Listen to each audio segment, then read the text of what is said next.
43. Visit to Nanda Boses' house. Tuesday, July 28, 1885. It was about 3 o'clock in the afternoon. Sri Ramakrishna was sitting in Balaram's drawing room with the devotees. Among others, Binod, Rakhal, the younger Naren, and M were present. The master had come to Balaram's house in the morning and had taken his midday meal there. At Balaram's house, the deity was worshipped as Jagannath, and the members of the family partook of the food offered to the deity. Sri Ramakrishna used to say that the food at Balaram's house was very pure. Narayan and certain other devotees had remarked to the master that Nanda Bose, an aristocrat of Bagh Bazar, had many pictures of gods and goddesses in his house. Hence, Sri Ramakrishna intended to pay a visit to Nanda's house in the afternoon. A Brahmin woman devoted to the master lived nearby. She often came to see him at Dakshineshwar. She was extremely sorrowful over the death of her only daughter, and the master had agreed to go to her house. She had invited him with great earnestness. From her house, the master was to go to the house of Ganu's mother, another devotee. The younger Naren had said to Sri Ramakrishna that he would not be able to visit him often on account of his having to prepare for his examinations. Master to the younger Naren, I didn't send for you today. The younger Naren, smiling. What can be done about it now? Master, well, my child, I don't want to interfere with your studies. You may visit me when you have leisure. The master said these words as if he were piqued. He was ready to go to Nanda Bose's house. A palanquin was brought for him, and he got into it repeating the name of God. He had put on a pair of black varnished slippers and a red bordered cloth. As Sri Ramakrishna sat down in the palanquin, M put the slippers by his side. He accompanied the palanquin on foot. Paresh joined them. They entered the gate of Nanda's house, crossed the spacious square, and stopped in front of the building. The members of the family greeted the master. He asked M to hand him the slippers and then got out of the palanquin and entered the large hall. It was a very spacious room. Pictures of gods and goddesses were hanging on all sides.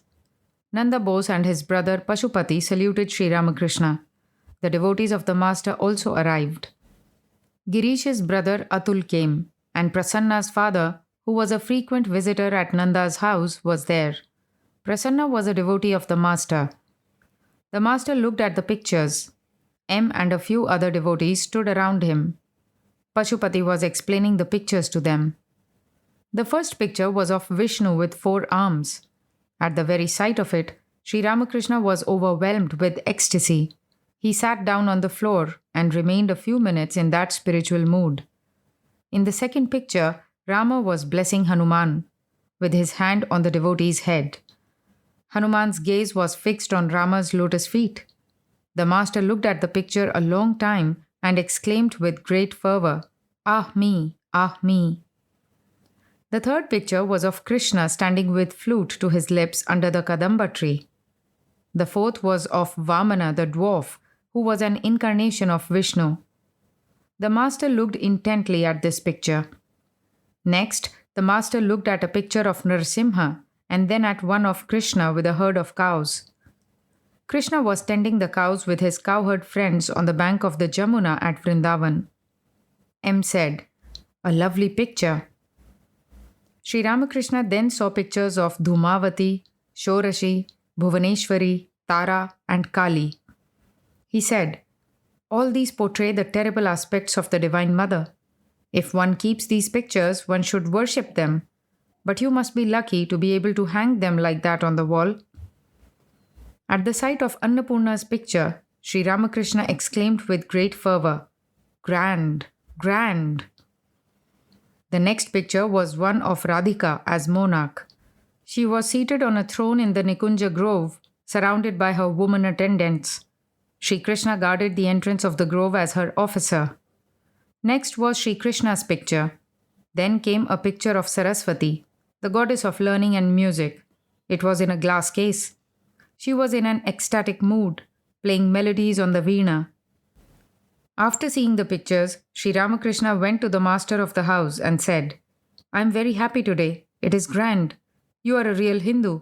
You have these pictures instead of English ones. I am surprised." Nanda Bose was seated. He said to the master, "Please take a seat. Why are you standing?" Sri Ramakrishna sat down. He said, "These are very large pictures. You are a real Hindu." Nanda, "I have European pictures also." Master, smiling, "They are not like these. I am sure you don't pay much attention to them." A picture of Keshav's Navavidhan hung on the wall. Suresh Mitra, a beloved householder disciple of the master, had had it painted. In this picture, Sri Ramakrishna was pointing out to Keshav that people of different religions proceed to the same goal by different paths. Master, that was painted for Surendra. Prasanna's father, smiling, "You too are in that picture." Master, smiling, "Yes, it contains everything. This is the ideal of modern times." As he spoke, Sri Ramakrishna manifested great spiritual fervor. He was in an ecstatic mood, talking to the Divine Mother. A few minutes later, he said, like a drunkard, "I am not unconscious." Looking at the house, he said, "It is a huge mansion. But what does it consist of? Bricks, timber, and clay." A little later, he said, "I am very happy to see these pictures of gods and goddesses." He added, "It is not good to keep pictures of the terrible aspects of the Divine Mother. If one does, one should worship them." Pashupati, smiling, "Well, things will go on as long as she keeps them going." Master, "That is true. But one should think of God. It is not good to forget Him." Nanda, "But how little we think of God." Master, "One thinks of God through His grace." Nanda, "But how can we obtain God's grace? Has He really the power to bestow grace?" Master, smiling, "I see. You think as the intellectuals do. One reaps the results of one's actions. Give up these ideas. The effect of karma wears away if one takes refuge in God. I prayed to the Divine Mother with flowers in my hand. Here, Mother, take thy sin. Here, take thy virtue. I don't want either of these. Give me only real bhakti. Here, Mother, take thy good. Here, take thy bad. I don't want any of thy good or bad. Give me only real bhakti. Here, Mother, take thy dharma. Here, take thy adharma. I don't want any of thy dharma or adharma. Give me only real bhakti. Here, Mother, take thy knowledge. Here, take thy ignorance. I don't want any of thy knowledge or ignorance. Give me only real bhakti. Here, Mother, take thy purity. Here, take thy impurity. Give me only real bhakti. Nanda, can God violate law? Master, what do you mean? He is the Lord of all. He can do everything. He who has made the law can also change it. But you may very well talk that way. Perhaps you want to enjoy the world, and that is why you talk that way. There is a view that a man's inner spirit is not awakened unless he is through with enjoyment. But what is there to enjoy? The pleasures of woman and gold? This moment they exist, and the next moment they disappear. It is all momentary. And what is there in woman and gold? It is like the hog plum, all stone and skin. If one eats it, one suffers from colic. Or like a sweetmeat, once you swallow it, it is gone. Nanda remained silent a few minutes. Then he said, "Oh yes, people no doubt talk that way. But is God partial?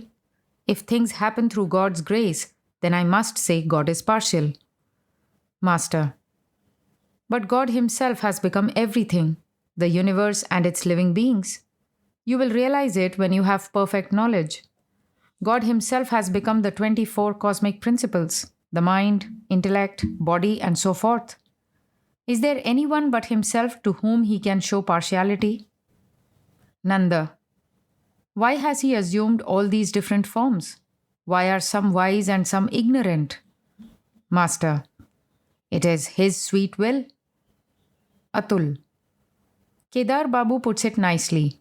Once a man asked him, "Why has God created the world?" He replied, "I was not present at the conference where God made the plans of His creation." Master, "Oh, it is His sweet will."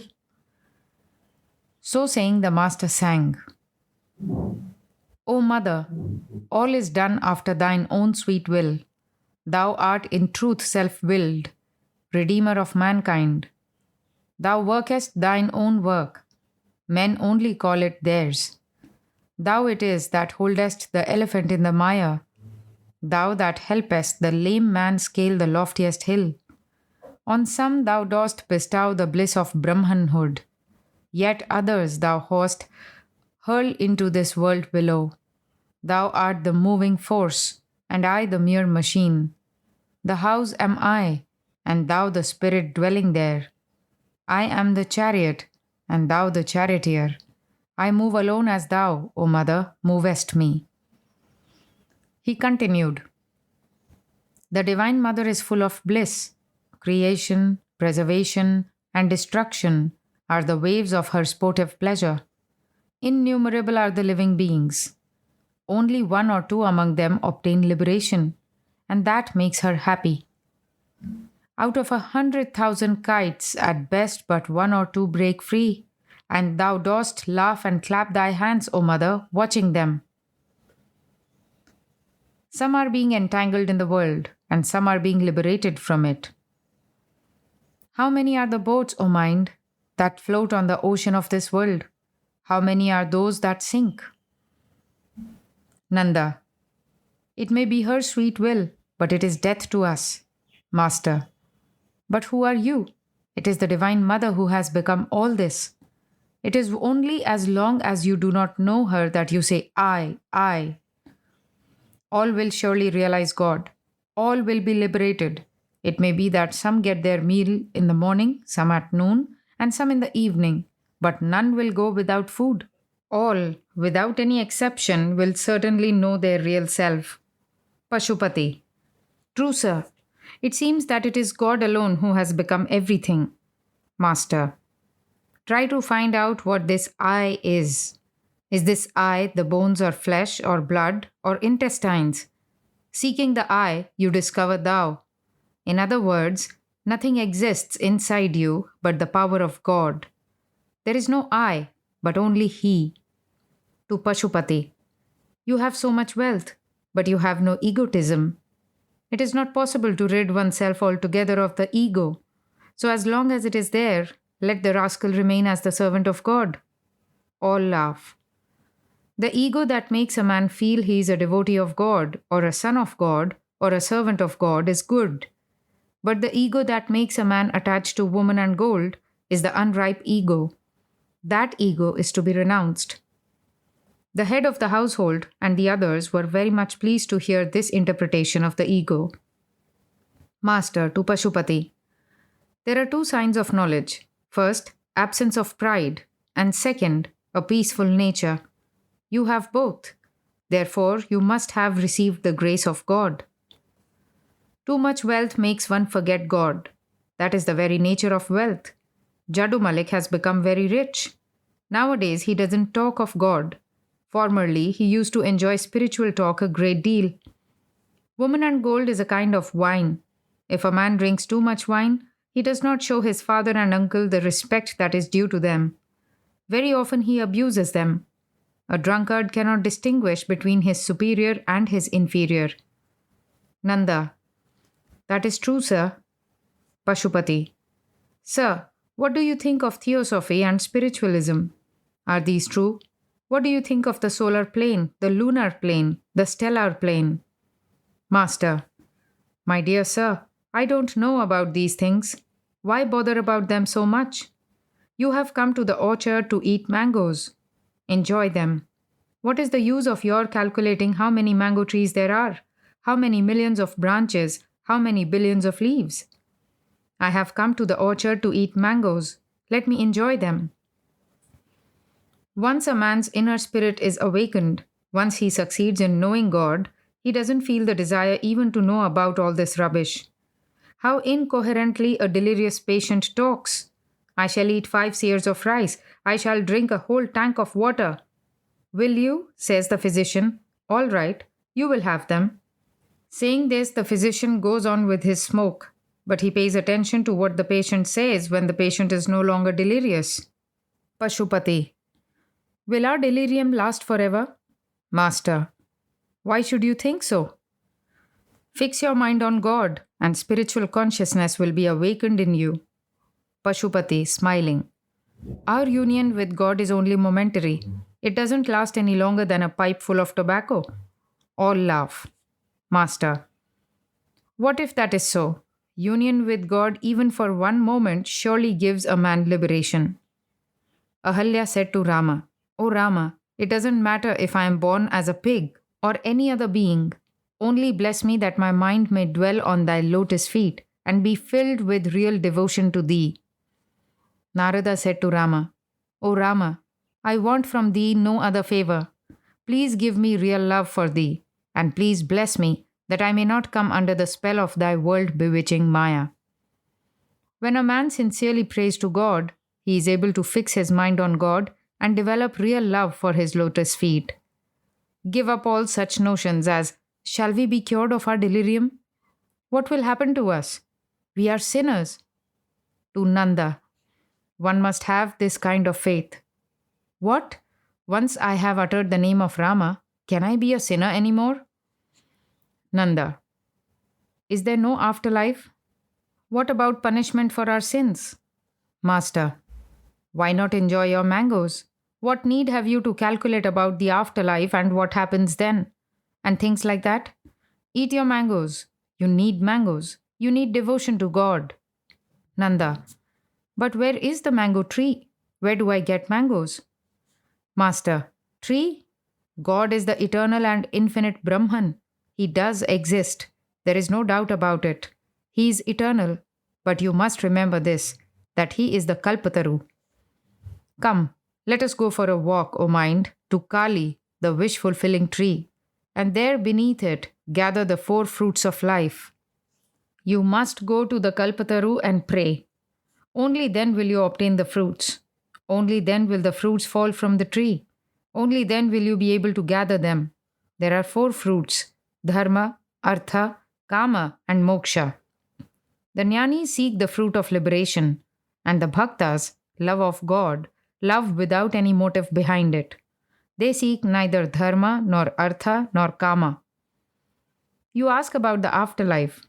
According to the Gita, you will become in the next life what you think of in the hour of death.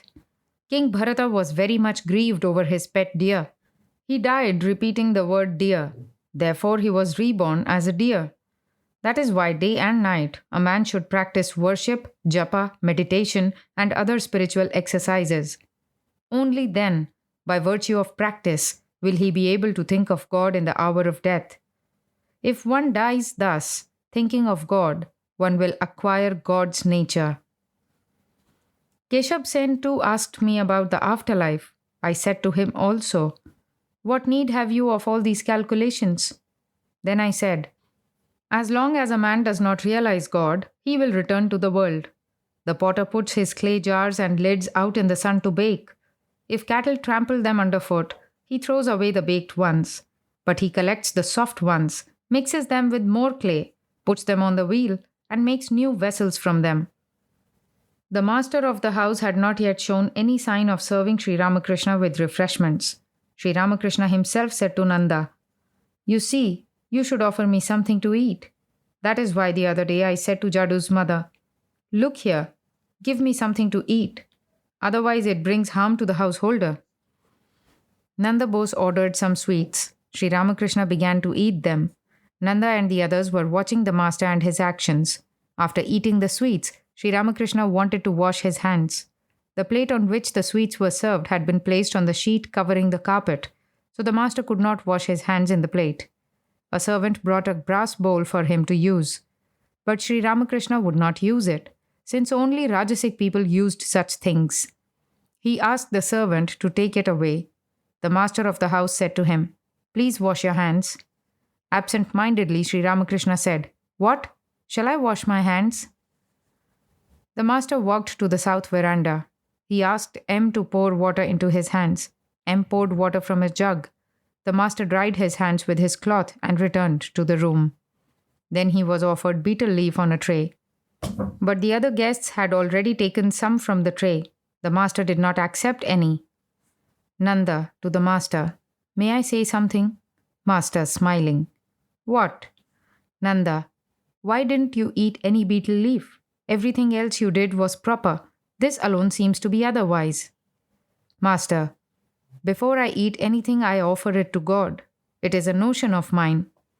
Nanda. But the betel leaf would have gone to God all the same. Master. There is the path of jnana and there is also the path of bhakti. According to the jnani, everything can be eaten by applying the knowledge of Brahman. But the follower of bhakti keeps a little distinction. Nanda. But I still maintain that you did not act rightly. Master, smiling. It is just a notion of mine. What you say is also right. That too is supported by the scriptures. Sri Ramakrishna was warning Nanda of flatterers. Master. Beware of flatterers. They are after their own selfish purpose. To Prasanna's father. Do you live in this house? Prasanna's father. No, sir. I am a neighbor. Won't you have a smoke? Master. Very humbly. No, please enjoy yourself. I don't feel like smoking now. Nanda's house was like a palace. Sri Ramakrishna said to him, Jadu hasn't such a big house. I told him so the other day. Nanda. He has built a new house at Jorashanko. Sri Ramakrishna was encouraging Nanda. Master to Nanda. Though you are a householder, still you have kept your mind on God. Is that a small thing? The man who has renounced the world will pray to him as a matter of course. Is there any credit in that? But blessed indeed is he who, while leading a householder's life, prays to God. He is like a man who finds an object after removing a stone weighing 20 mounds. One should pray to God, establishing with him an appropriate relationship. Hanuman's love for God was mixed with knowledge, but Narada's love for God was pure and unadulterated. Rama asked Hanuman, Hanuman, what attitude do you cherish toward me when you worship me? Hanuman answered, Sometimes I see that you are the whole and I am a part. Sometimes I see that you are the master and I am your servant. But Rama, when I have the knowledge of reality, then I find that you are I and I am you. Rama said to Narada, Ask a favor of me. Narada said, O Rama, grant me the boon that I may have genuine love for thy lotus feet, and that I may not come under the spell of thy world-bewitching Maya. Sri Ramakrishna was about to take his leave. Master, to Nanda. According to the Gita, a man who is honored and respected by many people possesses a special power of God. You have divine power. Nanda. All men have the same power. Master, sharply. You all say the same thing. Can all men ever possess power to the same degree? God no doubt dwells in all beings as the all-pervading spirit, but the manifestations of his power are different in different beings. Vidyasagar too said the same thing. He said, Has God given some more power and some less? Thereupon I said to him, If there are not different manifestations of his power, then why have we come to see you? Have you grown two horns on your head? Sri Ramakrishna rose. The devotees followed him. Pashupati accompanied them to the door. The master arrived at the house of the Brahmin lady who was grief-stricken on account of her daughter's death. It was an old brick house. Entering the house, the master passed the cowshed on his left. He and the devotees went to the roof, where they took seats. People were standing there in rows. Others were seated. They were all eager to get a glimpse of Sri Ramakrishna. The Brahmani had a sister. Both of them were widows. Their brothers also lived in the house with their families. The Brahmani had been busy all day making arrangements to receive Sri Ramakrishna. While the master was at Nanda Boses' house, she had been extremely restless, going out of the house every few minutes to see if he was coming. He had promised to come to her place from Nanda's. Because of his delay, she had thought perhaps he would not come at all. Sri Ramakrishna was seated on a carpet. M, Narayan, Jogin, Devendra and the others were seated on a mat. A few minutes later, the younger Naren and some other devotees arrived. The Brahmani's sister came to the master and saluted him. She said, Sister has just gone to Nanda Bose's house to inquire the reason for your delay in coming here. She will return presently. A sound was heard downstairs and she exclaimed, There she comes. She went down, but it was not the Brahmani. Sri Ramakrishna sat there smiling, surrounded by devotees. M. to Devendra. What a grand sight! All these people, young and old, men and women, standing in lines, eager to have a glimpse of him and hear his words. Devendra to the master. M says that this place is better than Nanda's. The devotion of these people is amazing. Sri Ramakrishna laughed. The Brahmani's sister exclaimed, Here comes sister. The Brahmani came and saluted the master. She was beside herself with joy. She did not know what to say. In a half choked voice, she said, This joy is too much for me. Perhaps I shall die of it.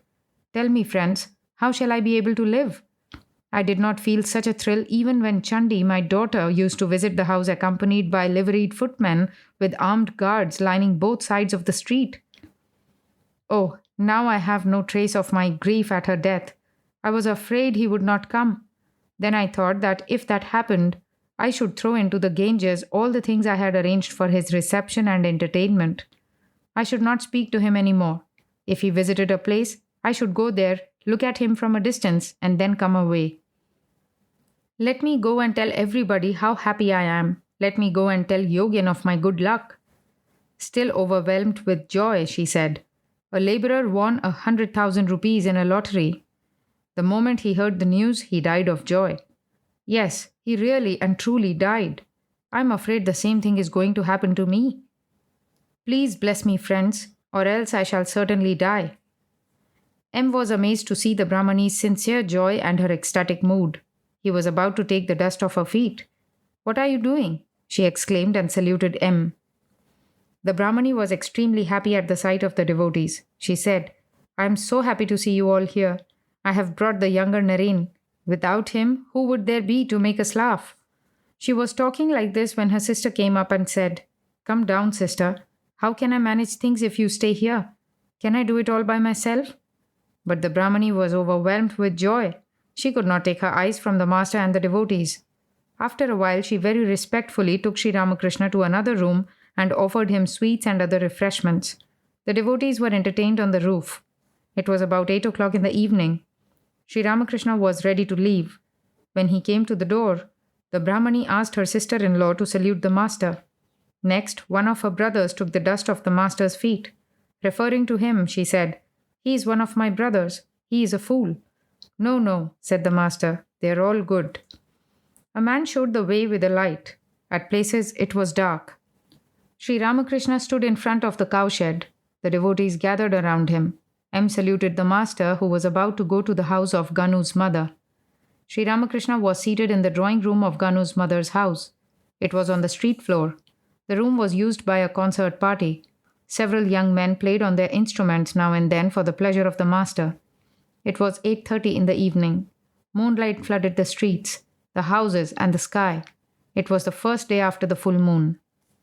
The Brahmani, who had also come, was visiting the drawing room and the inner apartments alternately. Every few minutes she would come to the door of the drawing room and look at the master. Some youngsters from the neighborhood also looked at him through the windows. The people of the locality, young and old, came thronging to see the saint. The younger Naren saw the boys in the street climbing the windows. He said to them, Why are you here? Get away, go home. The master said tenderly, Let them stay. Every now and then he chanted, Hari Om, Hari Om. The floor of the drawing room was covered with a carpet. The young musicians sat on it and sang, O Keshava, bestow thy grace upon thy luckless servants here. O Keshava, who dost delight to roam Vrindavan's glades and groves. Master. Ah, how sweet the music is. How melodious the violin is. How good the accompaniments are. Pointing to a boy. He and the flutist seem to be a nice pair. The orchestra went on playing. After it was over, Sri Ramakrishna said joyfully, It is very fine indeed. Pointing to a young man, he said, He seems to know how to play every instrument. He said to M, They are all good people. After the concert, the young musicians said to the devotees, We should like to hear some of you sing.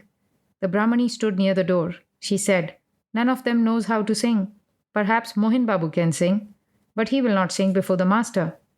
A young man, Why, I can sing even before my father. The younger Naren, laughing, But he has not yet advanced that far. All laughed. A few minutes later, the Brahmani said to Sri Ramakrishna, "Please come inside." Master: "Why?" Brahmani: "The refreshments are served there. Please come." Master: "Why not bring them here?" Brahmani: "Ganu's mother requests you to bless the room with the dust of your feet. Then the room will be turned to Benares, and anyone dying in it will have no trouble hereafter." Sri Ramakrishna went inside, accompanied by the Brahmani and the young men of the family.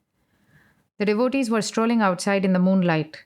M and Binod were pacing the street south of the house and recalling the various incidents in the life of their beloved master. Sri Ramakrishna had returned to Balaram's house. He was resting in the small room to the west of the drawing room. It was quite late, almost 11:15. Sri Ramakrishna said to Jogin, "Please rub my feet gently." M was sitting nearby. While Jogin was rubbing his feet, the master said suddenly, "I feel hungry. I shall eat some farina pudding." The Brahmani had accompanied the master and the devotees to Balaram's house. Her brother knew how to play the drums. Sri Ramakrishna said, "It will serve our purpose to send for her brother when Narendra or some other singer wants to sing." Sri Ramakrishna ate a little pudding. Jogin and the other devotees left the room. M was stroking the master's feet. They talked together. Master, referring to the Brahmani and her relatives, "Ah, how happy they were." M, "How amazing. A similar thing happened with two women at the time of Jesus. They too were sisters and devoted to Christ, Martha and Mary." Master, eagerly, "Tell me the story." M, "Jesus Christ, like you, went to their house with his devotees. At the sight of him, one of the sisters was filled with ecstatic happiness. It reminds me of a song about Gauranga. My two eyes sank in the sea of Gora's heavenly beauty and did not come back to me again. Down went my mind as well, forgetting how to swim. The other sister, all by herself, was arranging the food to entertain Jesus. She complained to the master, saying, 'Lord, please judge for yourself how wrong my sister is. She is sitting in your room, and I am doing all these things by myself.' Jesus said, 'Your sister indeed is blessed. She has developed the only thing needful in human life, love of God.' Master, well, after seeing all this, what do you feel? M, I feel that Christ, Chaitanya Deva, and yourself, all three are one and the same. It is the same person that has become all these three. Master, yes, yes, one, one. It is indeed one. Don't you see that it is He alone who dwells here in this way?" As he said this, Sri Ramakrishna pointed with his finger to his own body. M, you explained clearly the other day how God incarnates himself on earth. Master, tell me what I said. M, you told us to imagine a field extending to the horizon and beyond. It extends without any obstruction, but we cannot see it on account of a wall in front of us. In that wall there is a round hole. Through the hole we see a part of that infinite field. Master, tell me what that hole is. M, you are that hole. Through you can be seen everything, that infinite meadow without any end. Sri Ramakrishna was very much pleased. Patting M's back, he said, "I see you have understood that. That's fine." M, it is indeed difficult to understand that. One cannot quite grasp how God, perfect Brahman that he is, can dwell in that small body. The master quoted from a song. "Oh, no one at all has found out who he is. Like a madman from door to door he roams. Like a poor beggar he roams from door to door." M, you also told us about Jesus. Master, what did I say? M, you went into Samadhi at the sight of Jesus Christ's picture in Jadu Malik's garden house. You saw Jesus coming down from the picture and merge in your body. Sri Ramakrishna was silent a few moments. Then he said to M, "Perhaps there is a meaning in what has happened to my throat," referring to the sore in his throat. "This has happened lest I should make myself light before all, lest I should go to all sorts of places and sing and dance." Sri Ramakrishna began to talk about Dvija. Master, he didn't come today. Why? M, I asked him to come. He said he would. I don't know why he did not. Master, he has great yearning. Well, he must be someone belonging to this. Isn't that so? M, yes, sir, it must be so. Otherwise, how could he have such a yearning? Sri Ramakrishna lay down inside the mosquito curtain. M fanned him. The master turned on his side. He told him how God incarnates himself in a human body. He told him further about his M's spiritual ideal. Master, at the beginning, I too passed through such states that I did not see divine forms. Even now, I don't see them often. M. Among all the forms God chooses for his Leela, I like best his play as a human being. Master, that is enough. And you are seeing me.